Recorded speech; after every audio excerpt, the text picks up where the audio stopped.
Boundless Authenticity podcast, where we discuss everything related to the evolution of human consciousness. Ever since I read the book The Children of Now by Dr. Meg Blackburn-Losey, I have had an interest in Crystalline Children, Indigo Children, Star Kids, and Angels on Earth. Now I have the great honor of speaking with Lynsi Eastburn, who is a world-renowned pioneer in the field of fertility hypnosis. Over 2 decades ago, Lynsi created a program called 3 Keys HypnoFertility, which helps those struggling with infertility to increase their chances of having healthy babies and be able to realize their dreams of becoming parents. Lynsi is a board-certified hypnotherapist and has a master's degree in depth psychology, and she began using hypnosis to facilitate pregnancy long before anyone else had even considered the benefits of doing so, and has even created a certification program for others to learn how to do the same. She is also an author of 3 books on this very important subject. Lynsi has been featured nationally on Lifetime Television Network, ABC, and CBS News, on national and international radio programs including KOSI After Dark, and has been a guest on Toronto's Breakfast Television and Canada's At Home Morning Show. On May 24th, Lynsi released a new edition of Waiting in the Wings, introducing the Pink StarLights, which explains the process of guiding unborn babies looking for their mothers.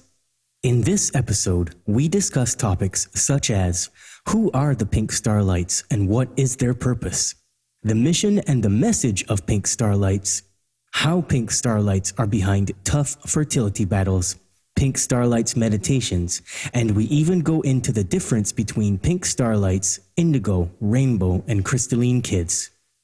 Find Lynsi at hypnofertility.com and on Instagram at lynsi.eastburn. And as always, you can join my private Telegram group at t.me/The Boundless Authenticity Podcast and follow me on Instagram at Jahan Sator. Let's get on with the discussion. So Lynsi, how's it going? Hi, I'm doing well. How are you doing? I'm doing fantastic. Life is good. Life is good. Yeah. So Lynsi, everybody would hear the introduction about who you are, what you do, some of the books you've written and whatnot, but just give us a quick rundown about who you are and how you got started. Sure. I am, Lynsi Eastburn. I'm a board-certified hypnotherapist, and I also have a master's in depth psychology. And I do a lot of work. Well, what I specialize in these days is working with helping women to get pregnant, working with fertility, and also working with spirit babies. And I do have a background in energy work as well, the healing arts, Reiki, all of that kind of thing. And I've basically pulled it all together over the last, 20 some odd years and created a program basically to help women that have difficulty getting pregnant to not only connect with their spirit babies, but actually bring them through to create, like a spiritual pregnancy as well as a pregnancy, a physical pregnancy. I love that because this is such a big topic right now. There's a lot of people having issues with getting pregnant and it's driving them crazy. And I think that sometimes the typical narrative can be a little bit lacking in compassion for them. Like, maybe it's not God's will or strange things like that. And I find that to be very, what a terrible thing to say to somebody that all they want to do is have a kid. So, I'm sure you get a lot of that. But I remember getting the email about talking with you, and it said, "Have you heard of spirit babies?" And my tail started wagging. I'm like, "What? No, tell me more." And it basically said that a spirit baby is a soul that's at the stage of waiting to incarnate to Earth. And I was like, "Huh? Well, I haven't heard that because I know I've heard the other theories about how we choose our parents and things like that, but never really." Do you hear any in between about that? So go ahead and explain that to us because it's quite fascinating. Yeah, no, absolutely. And you're right. People really do get some insensitive comments about trying to get pregnant. And unless someone's struggling with it themselves or knows someone that is, it's not, they can be very insensitive really is the best word. Spirit babies, there's probably a lot of ways to define them, but basically, simply speaking, they are the spirits of our children that are waiting to come through to us. And I always say our babies are our babies even before they're in physical form. And one of the things that's happened with the work that I do is when women started coming in early on and saying that they couldn't get pregnant and that they had been told medically that they would never get pregnant, but they felt like there was a baby there. They just felt like they would be pregnant. I started working with that. And so I used hypnosis and then, some other things that I do. I always knew that they were right, that the baby was there. And so we would go from there. And then I would have all of these spirit babies coming through as physical babies. And they were just coming, like they were just popping up everywhere. I was working with people and we were just getting so many of them. So the spirit baby itself is not everyone's aware of them, but I think even if people aren't into sort of the whole spiritual or energetic aspect of the world, even at that, they sense or are connected to their babies. And sometimes they just know it since they're a kid that they're going to have, whatever it is, 2 boys and a girl or that kind of thing, or they've just had a feeling. And so that's when they know it's time. And so these babies, they're flying all around me, hanging out, telling me what to do and what to say and how to help them hook up with their parents. But they're also, they're us, basically, before we come through. We were all spirit babies. And, we have a purpose. And so they're connecting or already connected with their parents, but there's something that's kind of blocking them from coming through. So if someone's having difficulty getting pregnant, it's not because they can't get pregnant necessarily, but because something energetically is out of alignment. Okay, so that's very interesting, and that makes me want to ask the question just for clarification for, like you said, those that aren't into the spiritual stuff. You felt like a baby was there. But how do you know when you're being called to have a baby versus biological urges? That's an excellent question. I actually call this balancing biology and destiny. There really is. It is a double whammy for people, too. So you hit on that when you were saying people were insensitive about it. A diagnosis of infertility is on the level of catastrophic illness or catastrophic diagnosis, okay? And it's sometimes, I think, even worse because someone's being driven energetically, spiritually, as well as biologically, because it is for the survival of the species, right? It's our greatest urge to survive and to procreate, okay? So definitely some people, they don't want any kids. They never do. It never changes. And, I admire them for knowing that and just moving forward with it. But when we do want a baby, these things are all sort of, kind of closing in on us at the same time. So it definitely can be the biological so-called, clock ticking. But there's also a reason that people want to have babies because you can think of any person that you might know off the top of your head or that you could just talk to that doesn't want to have a baby. Absolutely does not want to have a baby, doesn't think about having a baby, has no desire. Maybe it's not their time yet. Maybe it's in the past, whatever the case is. But the ones that really feel like there's a baby there, it's because there is a baby there. That's interesting. I have to ask the question. Does it work the same for men? Because a few years ago, I kind of was planning out my life and thinking, I'm going to be 35 in, 5 years time. And I'm like, how old is too old to start a family? I think I got at least 2 in me, Yes. Excuse me. That's so funny. I do see them flying around people, and sometimes I just have to hold my tongue, especially I was at the bank getting my card reissued or something that had expired, and I could see the babies flying around the bank teller, and I'm like, do I mention this? And he was, it's just really interesting. But my son, so I have 2 boys, and my oldest one, now they are actually, he and his partner are expecting a baby. But a few years ago when they were young, they were probably around, he was young, like 19, 20, him and his friends, there's a bunch of them that lived together.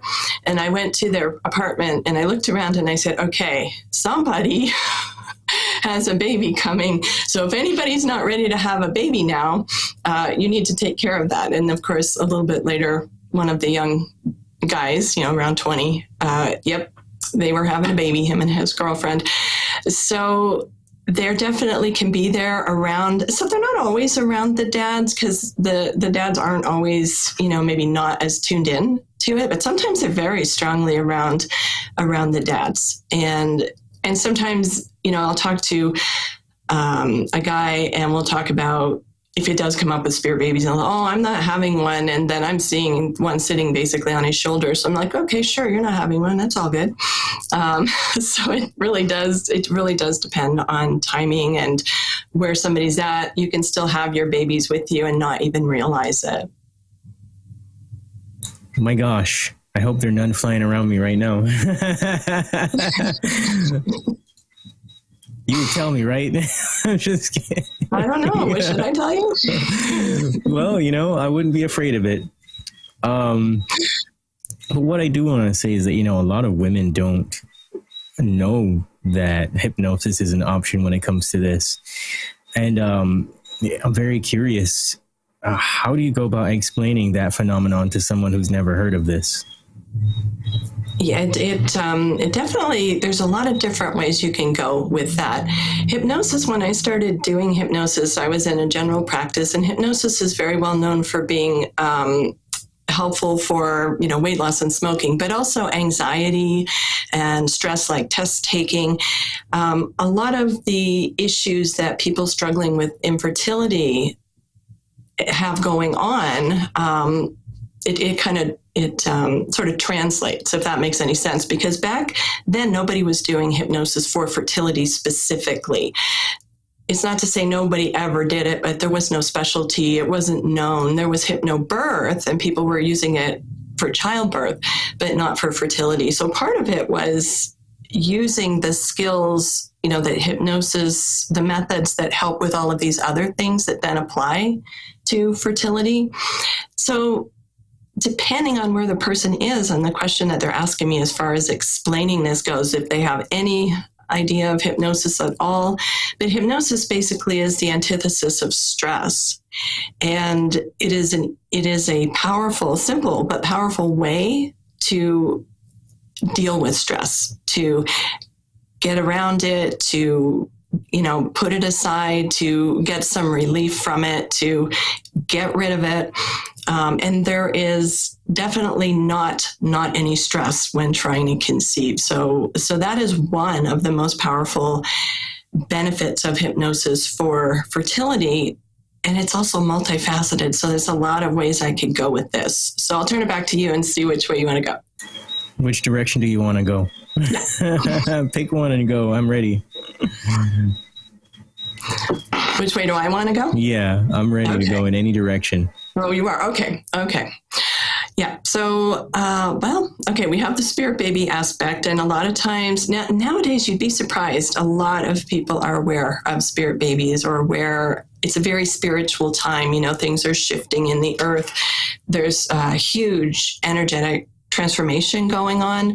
And so a lot of people do come in specifically because they are aware of a spirit baby, or they've had a reading and someone has told them about a spirit baby. If the babies aren't coming through, if there seems to be some type of difficulty, basically what my job is, or my purpose is on this planet, is to bring them through. I know how to get them here. So if somebody's having whatever the issues might be, I have the skill set to get the babies in. Now, sometimes that's going to be removing subconscious blocks or emotional blocks that could be in the way. That's not necessarily a fertility-related block, which is interesting. It can be, but it can be something else where the subconscious mind is non-thinking. So it can put up a barrier for us in a way that it might think it's protecting us, even though it isn't. Or in a sense it is, but it's causing us more problems, right? So if, maybe we I don't know, maybe we had to raise a bunch of siblings, younger siblings. And we thought, oh, I don't want to do this. Like, this is so much work. I don't want to ever have to raise these kids.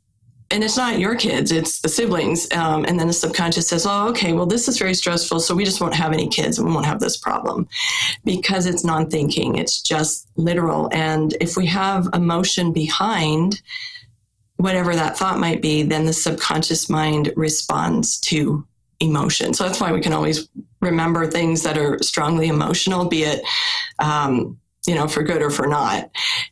We have a stronger memory. If somebody has a surprise party for you, and that kind of imprints on your brain in the forefront of your mind, you remember that, whereas you might not just remember an ordinary birthday.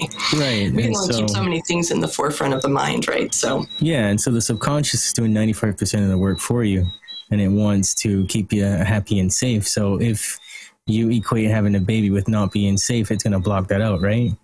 Exactly. If it's in any way not safe. And I see this happen with people who work, in the medical field, for example, because you have to be a nurse, to be a physician, you have to train and to cover everything. You have to know how to handle the worst of the worst. Anybody who's in labor and delivery or, that area, they know the things that can happen.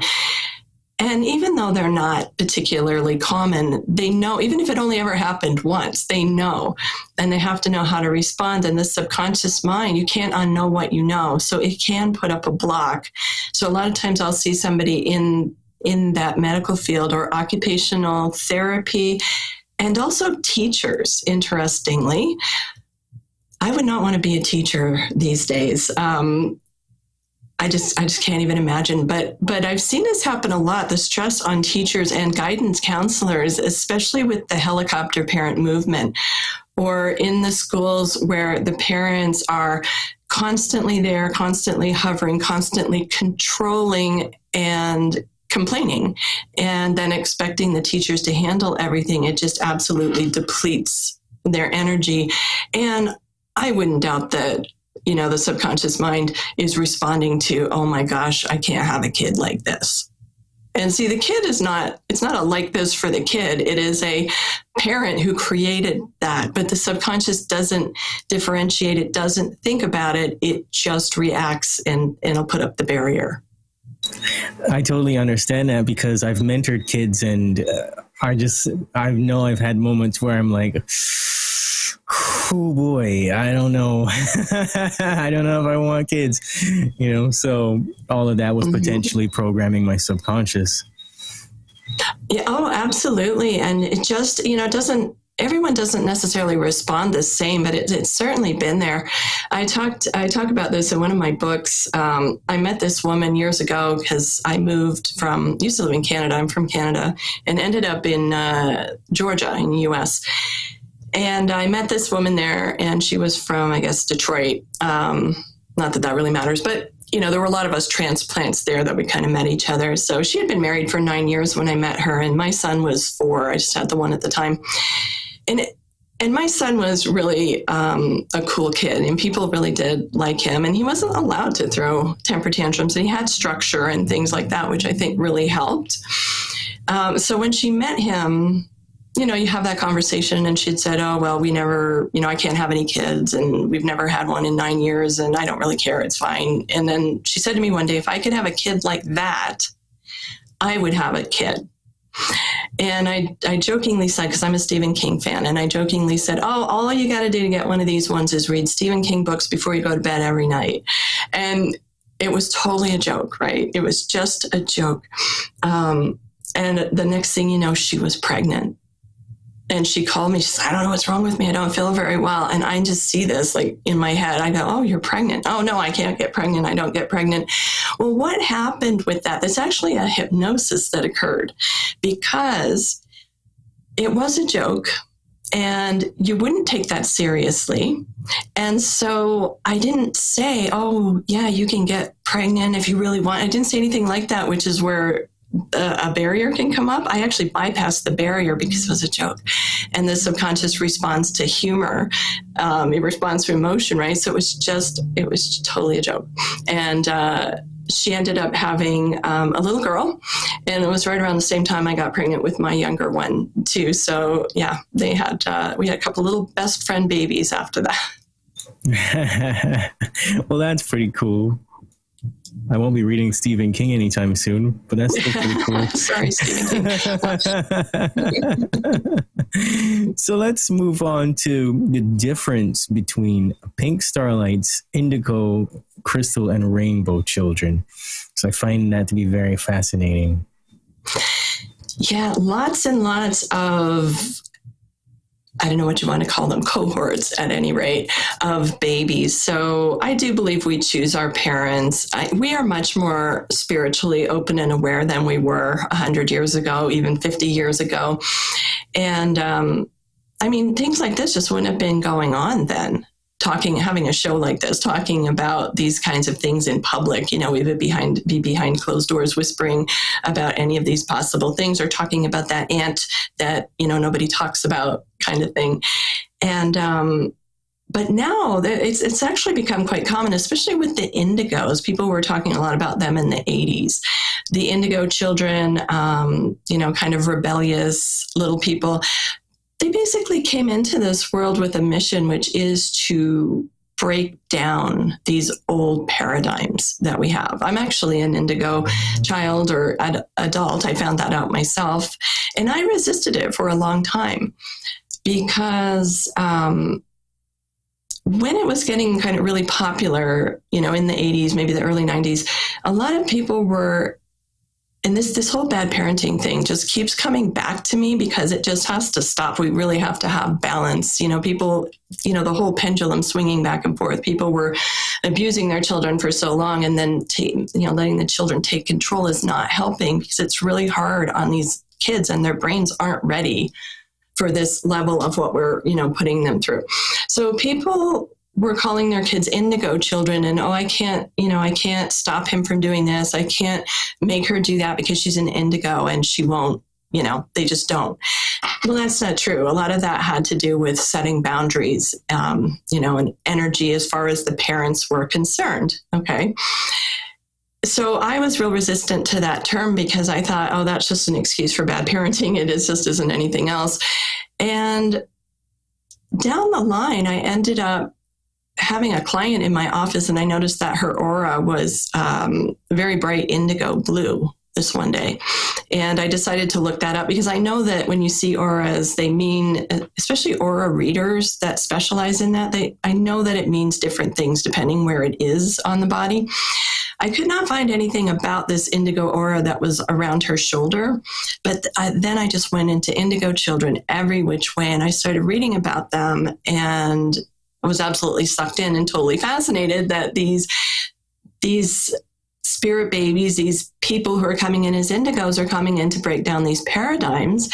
They do come into a rather rough childhood, or they have a difficult path early on because they need to be tough, and they do need to be able to break things down, like organized religion, like the way that we tend to not think and that we're really easily guided. So they're definitely rebellious. And so I think that's where the rebellious aspect of the indigos was just getting, it was becoming sort of a sweeping statement on any child. Just, you know what I'm saying? Does that make sense? It makes sense. I have to jump in and say that when I was young, an older lady, she must have been about 70 something, looked at me and she said, "You are an indigo child." And I was like, what does that mean? I was like 10 years old. I was like, what does that mean? Right? But it's so true. I mean, my mom didn't even know that she was pregnant with me until my grandmother looked at her and said, "You've got a baby in there." And my mom was like, "What are you talking about? I don't have a baby in here." She resisted it, So, I love that. Yeah. And I had a very difficult childhood, so it makes sense.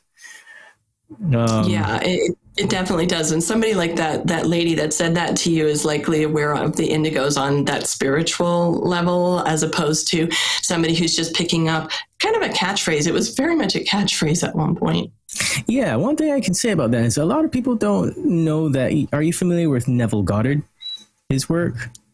Yes, vaguely. Yeah, a lot of people don't know that he was born in Barbados, which is where I'm from. And so the lady that would have said that would have been coming from a generation of people who still had that kind of wisdom and were plugged in that way. But it just kind of shocked me a little bit. I was like, what does this mean? Is that an insult? I love that. Yeah. So tell us about the Rainbow Children and the Crystal Children. So basically, the Indigos came in to pave the way for the rest, bringing in more psychic, if you want to use that term, more sensitive, more intuitive, more, people able to be natural healers, to have a really good grasp of that, really great access to that, as opposed to somebody just wishing for that and maybe trying really hard and studying, but having natural abilities very close to the surface. So we used to have some of them, and you're right, like in places like Barbados and other areas, there would be these women, these healers, these goddesses, witches, whatever you want to call them, and they do know that stuff, and they are really connected. And now we need to have more of that. So Indigos came along, started paving the way, started knocking down things that would have prevented that. And then we have these crystal babies coming in, softer energies, more able, not to say Indigos aren't psychic, but more able to focus on being the psychics or the healers that they are. Softer energies that, we needed to have an awareness happening with this parenting, with this whole spare the rod, spoil the child idea. I mean, people were beating children on a regular basis. I mean, my family just thought it was totally justified, and my parents would say that thing about, if somebody jumped off a bridge, would you do it? And then at the same time say, well, everyone spanks their kids, you have to. And I never could quite understand that, because to me it was like, well, just because everyone spanks their kids, right?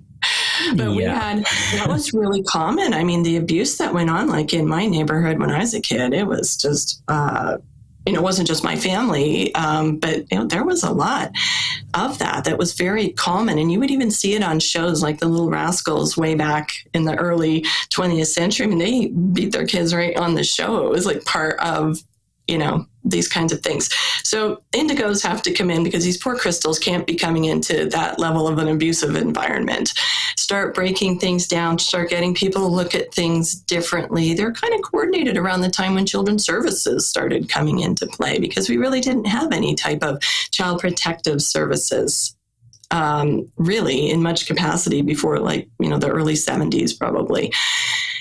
So then these crystal children are able to come through, and they're able to, just be softer, be more psychic, be healers, help to raise an energy level on the planet, and help open their parents up.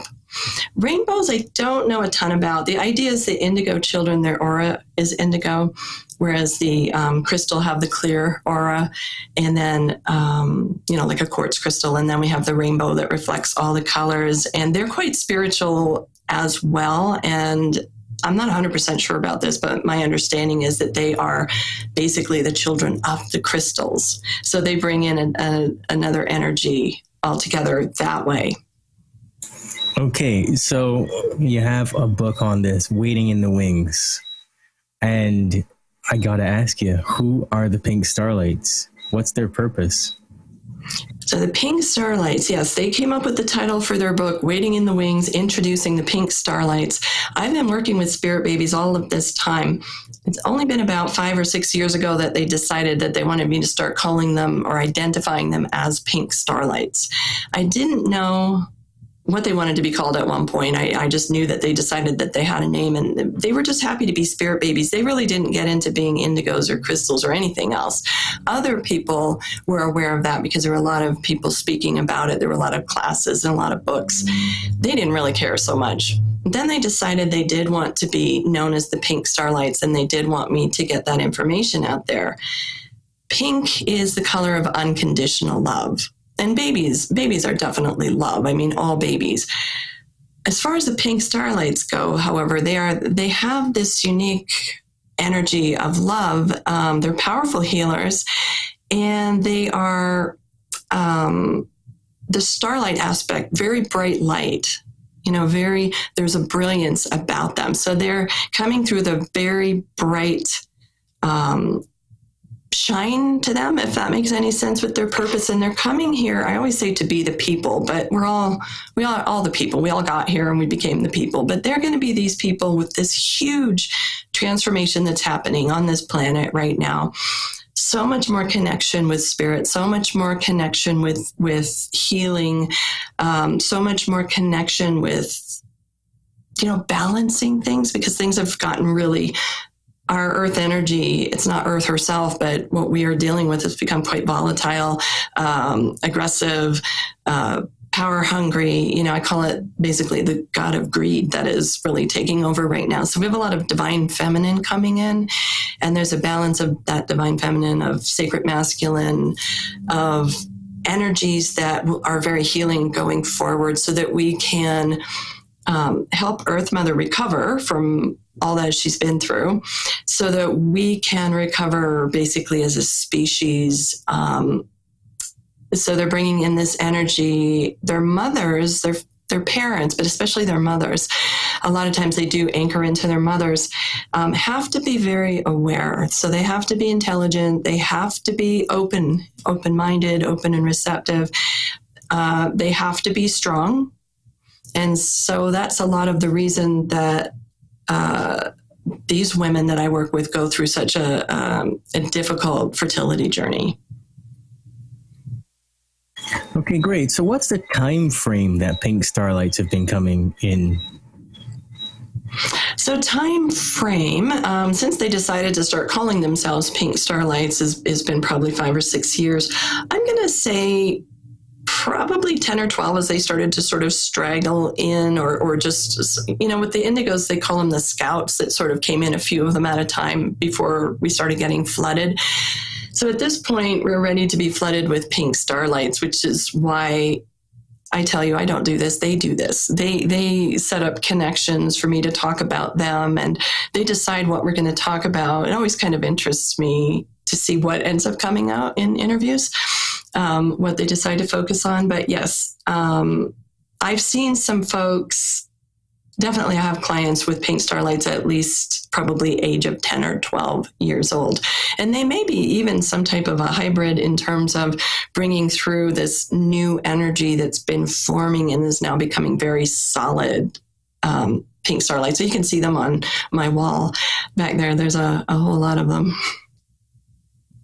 Okay, yeah. Cool. So let's see. What else do I really need to ask you here? You have some topics like what is the deal with the fertility struggle that's going on? I think that's a big topic. What's the link between the struggle and the Pink StarLights? So definitely the struggle and the Pink StarLights is, I call it an initiation. So we often don't appreciate things if we get them too easily. And people who just have their children and they don't have to think twice about it, they may be spiritual. They may have done some work along their paths, but not to the level that we need for those who are working with Pink StarLights. So you have to do your work, right? Anybody who's in this spiritual field should have done their work or be doing their work. And you can see a lot of times that people haven't, and you can see when they haven't.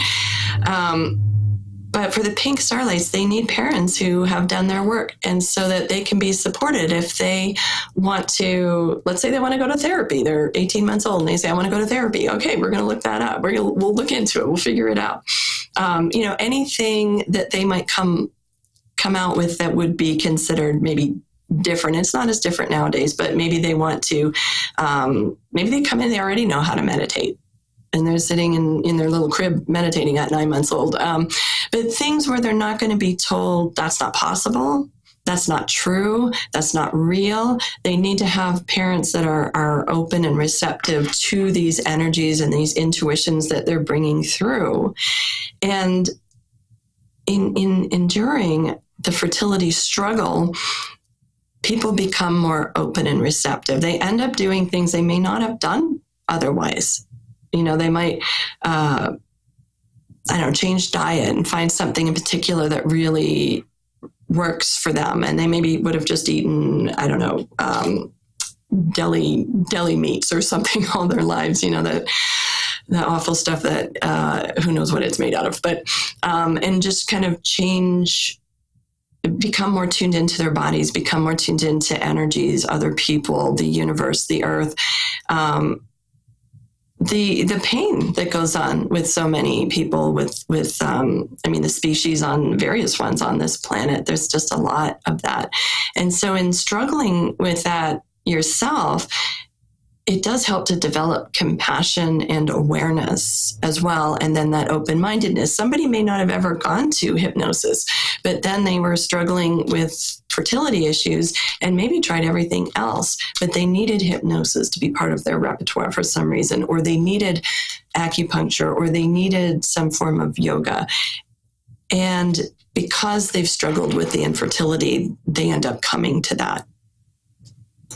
So basically what you're saying is that they'll feel called to a particular modality in order to access the information. Right. And if they've been doing a lot of things, which often people have been, and it hasn't worked, the baby hasn't come through yet, hypnosis tends to be the missing link. The thing I like about hypnosis is it ties everything together. And it's not contraindicated, and everything that somebody has done, the benefits are still there and utilized even by the hypnosis. So it's like that missing piece of the puzzle, or I call it the missing link, because it's often there. It may need to break down subconscious barriers. It may need to, one of the things we can do with hypnosis is not only get into a state that would be, peaceful, or would be comfortable, or might be meditative, or something you might get in Reiki, but we also can work there. There's very specific things that we can do at that level to help make those shifts.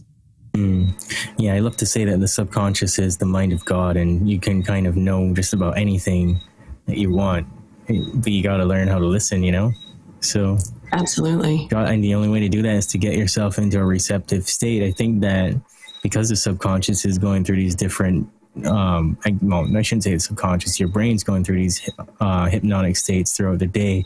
I think that's why some people are more receptive to information of this kind and not so much others, because they don't know that they're relaxed and that they're suggestive and stuff like that. They don't know they're in alpha. So it's kind of cool. I was going to ask you, how can a parent connect with their Pink StarLight baby? But I think you kind of just answered the question. So, I think the Pink StarLights are looking at my notes and telling you things. They probably are. They tend to do that kind of thing. Well, you do bring a good point about the hypnosis and the subconscious, because in the fertility world, people get told to just relax. And it's like, oh my gosh, you tell me, why didn't I think of that? Why don't I just relax? And then I wouldn't struggle with infertility for 9 years, right? But with hypnosis, the great thing about it is you don't have to be relaxed to be hypnotized. And sometimes you'll see a definition of hypnosis that it's a relaxed state. Well, relaxation tends to be more of a side effect of hypnosis. You don't have to be relaxed to be hypnotized, but it does tend to go along nicely. And the great thing is the conscious mind. So with meditation, we're usually trying to quiet that and, let the thoughts drift through the clouds, or notice the thought and say, I notice you, or whatever that is. But ultimately, we're supposed to try to quiet that down.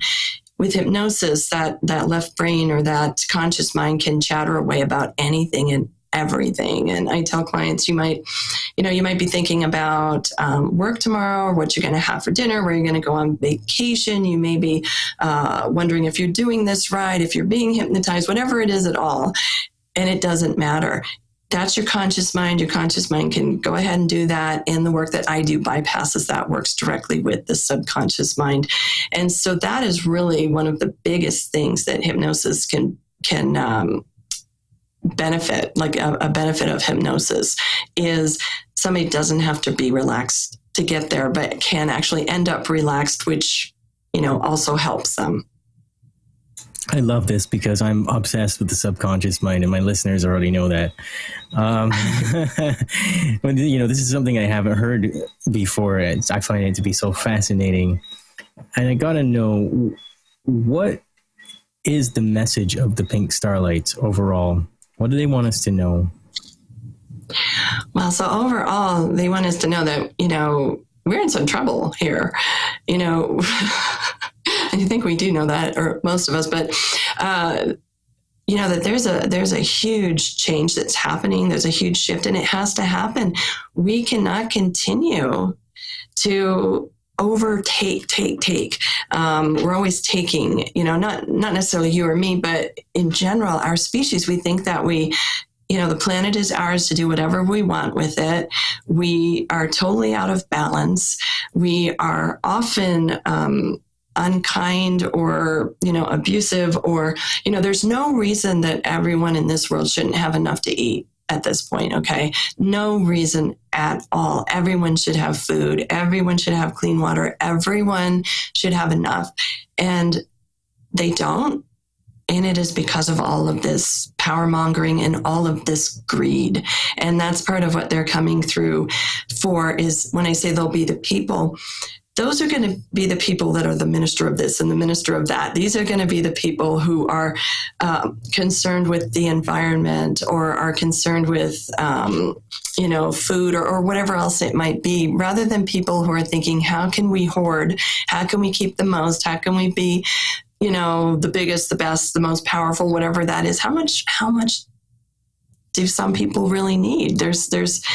There's nothing wrong with having abundance, and there is so much abundance, but why does it have to be at the expense of everyone else? That's really, their big message, their big purpose is to help us to overcome that and balance everything back out.